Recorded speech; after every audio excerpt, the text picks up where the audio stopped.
Bueno, estamos con nuestro primer invitado de hoy, con Juan Carlos Juárez, que como dijimos es secretario general del GEN a nivel nacional, un hombre que fue diputado en la provincia de Buenos Aires y que actualmente está en el IPS, que es la caja de jubilaciones de los hombres de la provincia de Buenos Aires.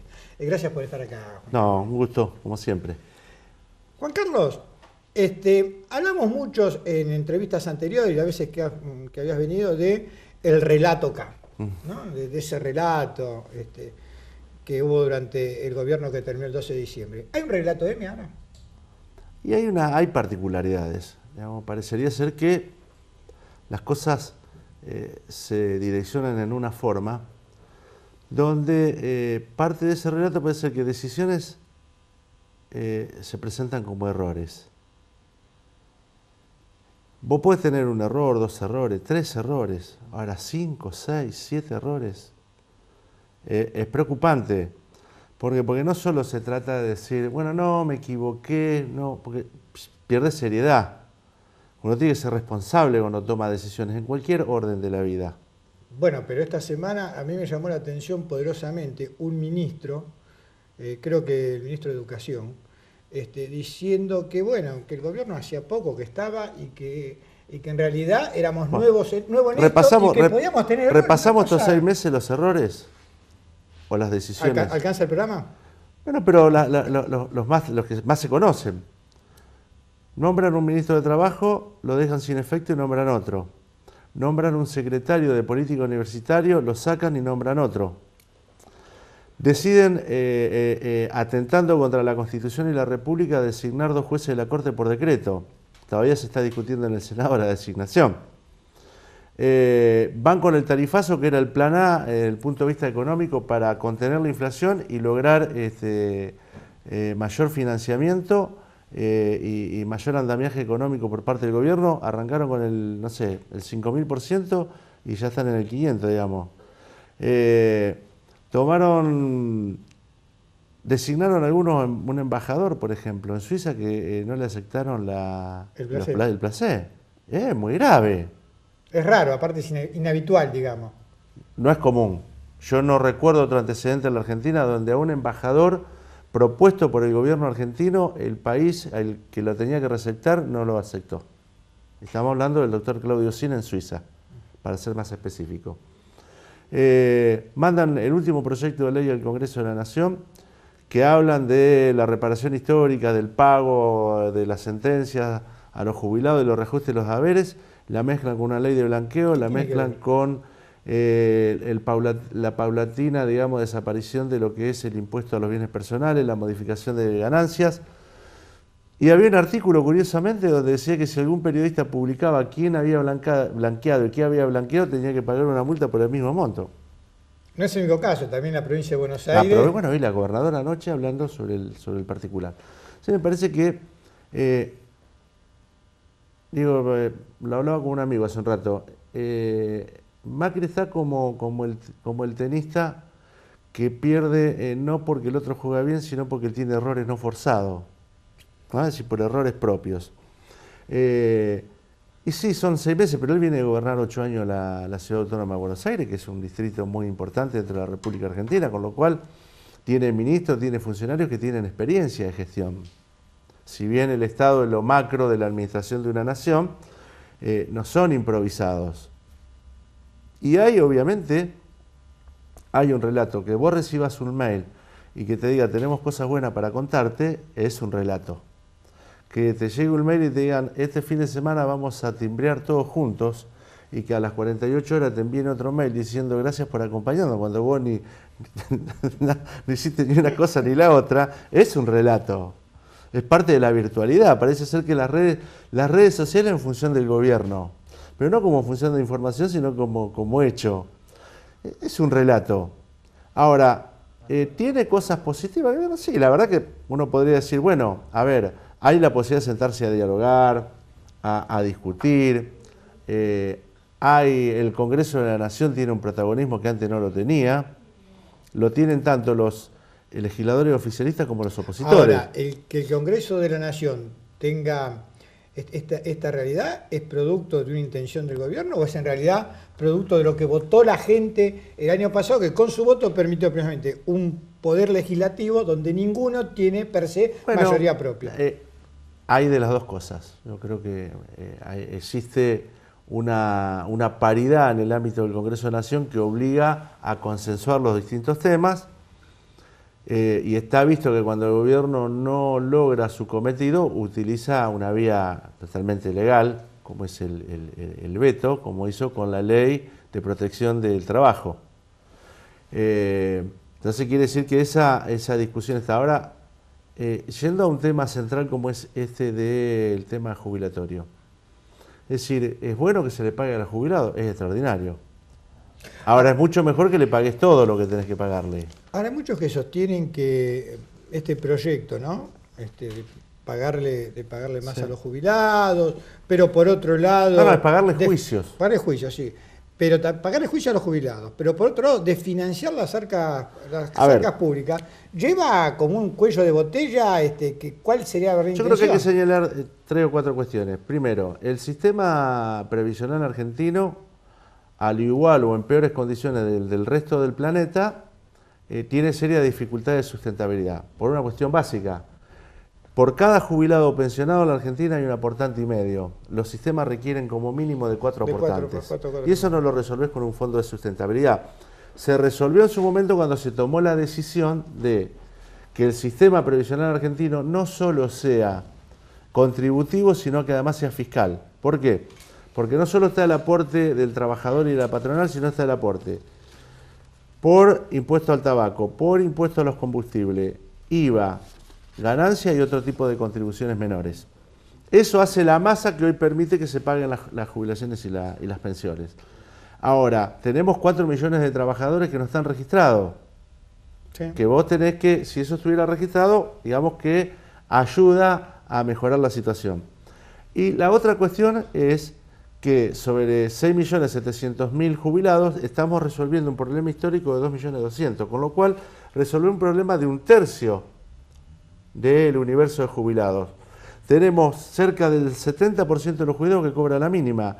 Eso no está en discusión en este momento.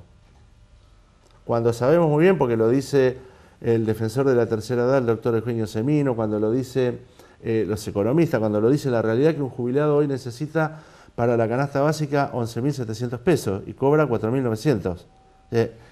Son datos más que contrastantes. Y por otro lado, hay 300.000 jubilados y pensionados que se jubilaron por las AFJP, que fueron a una renta vitalicia, a un seguro de retiro, que cobran entre 1.000 pesos y 2.000 pesos por mes. Eso no está contemplado en esta ley tampoco. Y por último, el tema que me parece que encierra lo que nos debe generar mayor preocupación, que es... un artículo habla de la creación de un órgano consultivo que va a funcionar en el ámbito del Ministerio de Trabajo y Seguridad Social para revisar el sistema previsional en los próximos 3 años y proyectar una modificación. ¿Y en qué es muy abierto eso? ¿En qué consiste? ¿Qué significa? ¿Volver al sistema privado? ¿Significa tener un sistema mixto público, privado y público? ¿Significa incrementar la edad? ¿Significa incrementar los aportes? ¿Significa la unificación de las cajas provinciales con la nacional? ¿Significa tener mayores aportes en términos fiscales? ¿Cuál es la observación? ¿Cuál es la modificación que se pretende con esto? Ahí está el talón de Aquiles. Y puede significar también esperar las elecciones del año próximo, donde evidentemente el núcleo de legisladores favorables al gobierno va a ser más grande. ¿Por qué? Porque ellos no tienen tanta renovación. No tienen tanta renovación, entonces seguro que por más que no haya tan bien elección... Y después, dentro de eso, dicen que van a otorgar una pensión universal por 3 años que va a ser el 80% de lo que es la jubilación mínima. En primer lugar, por un principio de equidad, esa pensión no contributiva para personas con discapacidad o personas mayores de 65 años debe ser igual a la jubilación mínima. Quiero aclarar esto, eso no se paga con fondos de los aportes de los trabajadores y de la patronal, eso se paga con rentas generales. Porque Esa pensión, que es para personas que no tienen otra posibilidad, el Estado tiene que darle un sistema protectorio mínimo, que tiene que ser el umbral básico. ¿De cuánta gente estamos hablando aproximadamente? Y yo creo que debemos estar hablando cerca de 2 millones de personas. Es mucho. Es mucho, sí. Sí, estamos hablando de 4.000 millones de pesos por año. Esto tiene que ver con las preguntas que nos hacen los televidentes. ¿Cómo no? Con mucho gusto. Ramón es de Morón y pregunta cómo es el tema del IVA para los jubilados. Y Claudia, que es de Merlo, dice, no tengo aportes, ¿va a seguir la moratoria? El año que viene cumplo 60, ¿me puedo jubilar?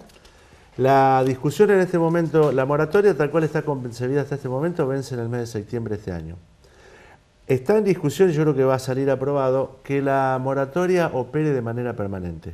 Por estos vaivenes de el trabajo no registrado, de personas que no pudieron aportar, de empresas que quebraron, etcétera, etcétera. Así que va a operar, la idea es que siga Margarita Stolbizer, Sergio Massa, Victoria Donda, hay muchos legisladores que están, Diego Bocio, que están trabajando en el sentido de que esto quede en forma permanente, lo de la moratoria.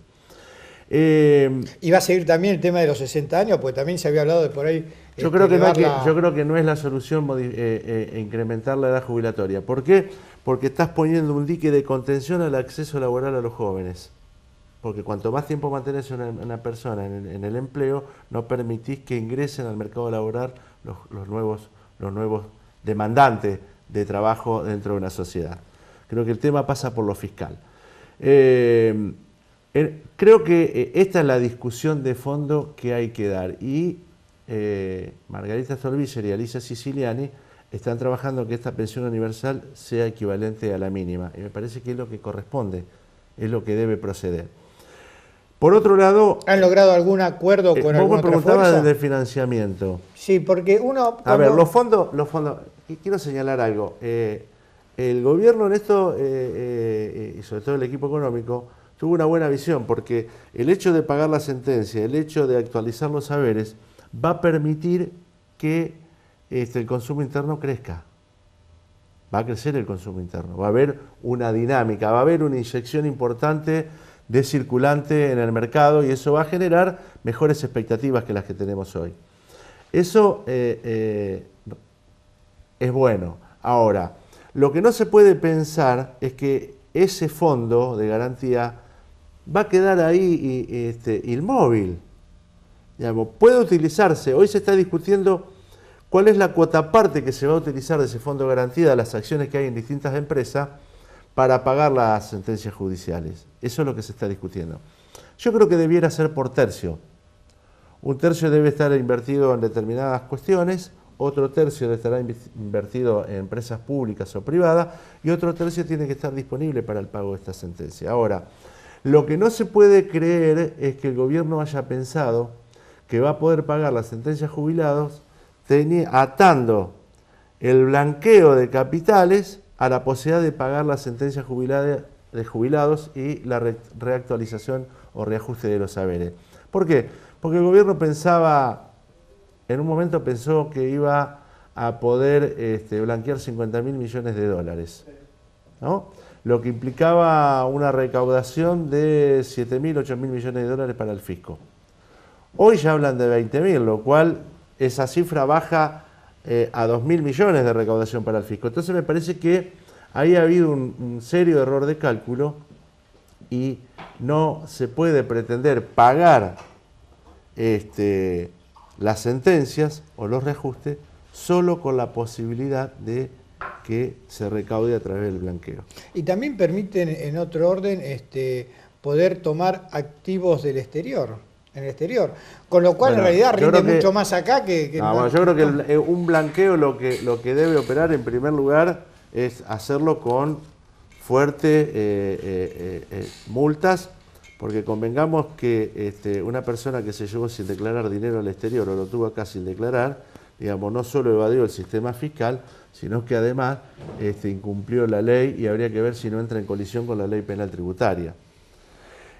Y el hecho del blanqueo es que los capitales vuelvan a la Argentina. Todos los países que han hecho blanqueo, Chile, que tiene uno en este momento, más o menos bastante aceptable, exige que esos capitales vuelvan al país, porque la idea es darle solidez al sistema financiero y en tal caso, que sería aún mucho más más interesante que eso se vuelque en el sector productivo, se vuelque en la obra pública, sin tener que recurrir el Estado Nacional o las provincias a crédito internacional para lograr el financiamiento de obras.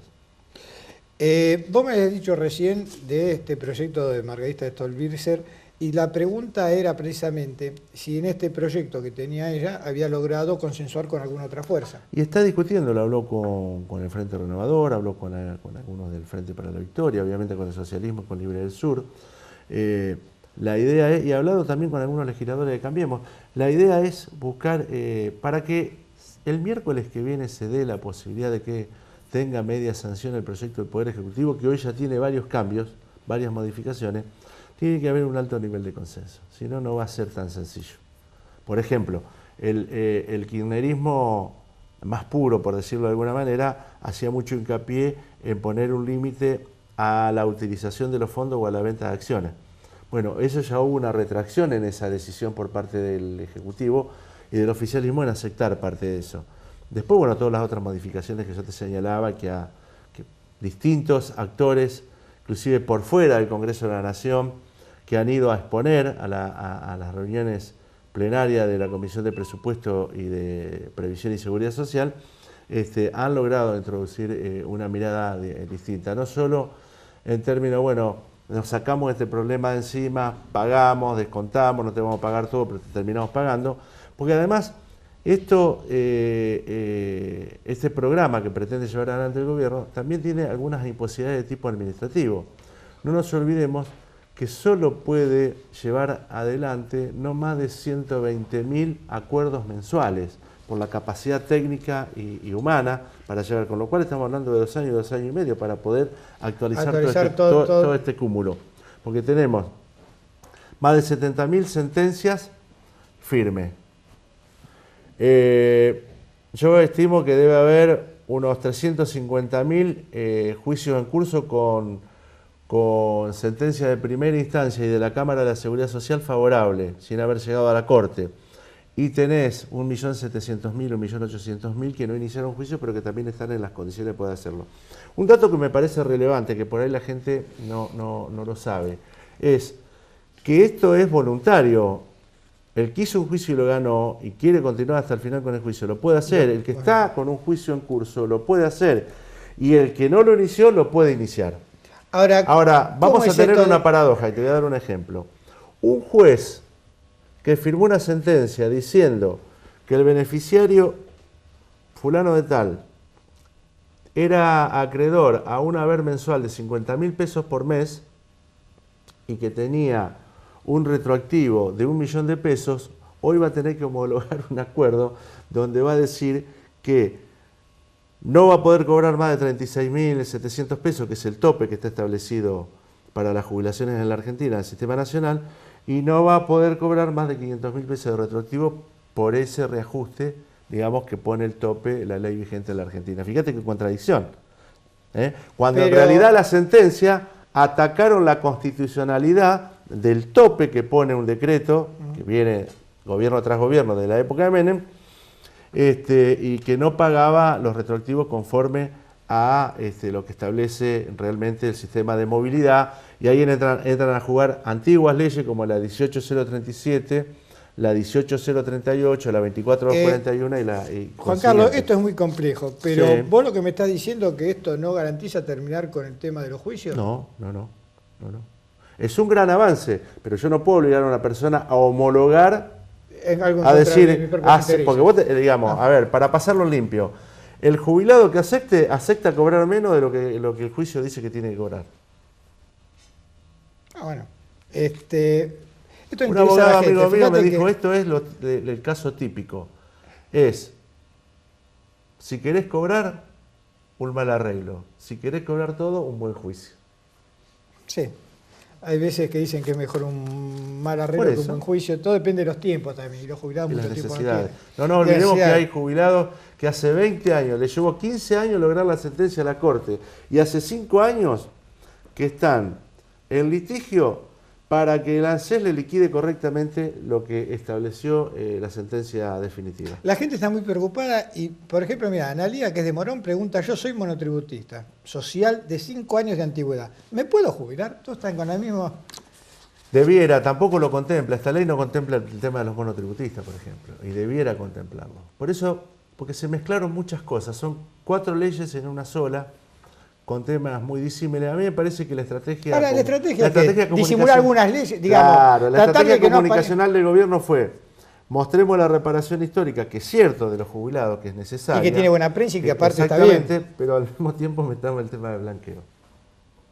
Bueno, Juan Carlos, no hablamos nada de... Hablamos de este tema que es muy importante, no hablamos nada de política partidaria. No estamos trabajando, Ayer casualmente tuvimos una reunión del GEN de la provincia de Buenos Aires, con la presencia de Margarita, y nosotros estamos... No, yo por eso que lo dije, lo repito, lo sintetizo. Yo creo que...